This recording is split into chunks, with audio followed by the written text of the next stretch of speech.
Praise the lord. ప్రియులారా, మరి నూతన ఉదయకాల సమయంలో దీని వాక్యాన్ని చదువుకుందాం.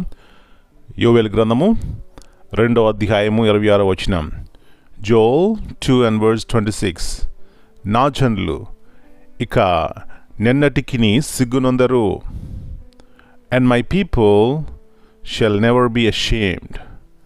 యేసు ప్రభువారి అతి శ్రేష్టమైన నామంలో పిల్లరా మీ అందరికీ శుభములు తెలియజేస్తున్నాను. ఎట్లా ఉన్నారండి? క్షేమంగా ఉన్నారా? మరి యొక్క నూతన నెలలో దేవుడు మనల్ని ప్రవేశింపచేశారు.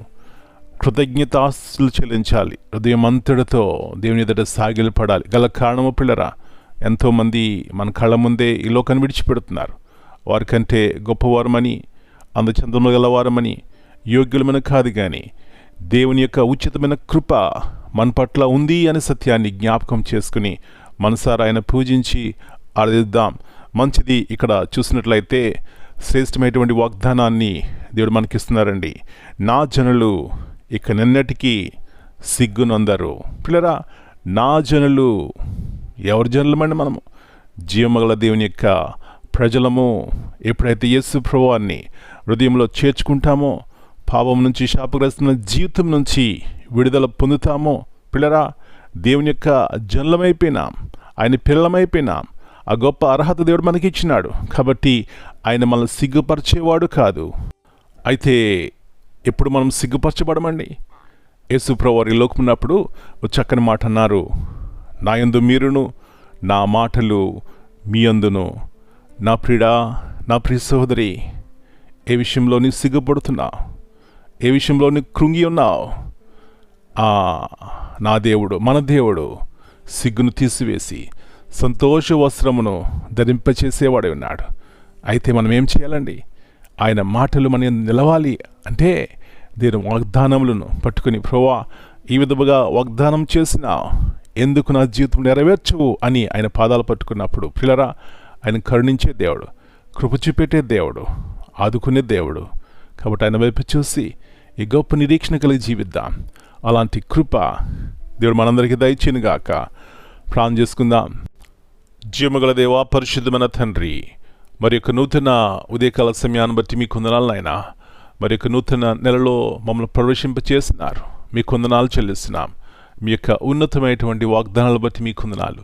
వాగ్దానం ఇచ్చి నెరవేర్చే దేవుడు నాయనా. మీరు అంటున్నారు, నా జనులు ఇక ఎన్నటికి సిగ్గునొందరు. ప్రభువా, ఎంత మంచి దేవుడవు. మా జీవితాల్లో అనేకమైన సార్లు సిగ్గు, అవమానాలు కలుగుతూ ఉంటాయి. కానీ మీ వైపు చూస్తే ప్రభువా గొప్ప నిరీక్షణ.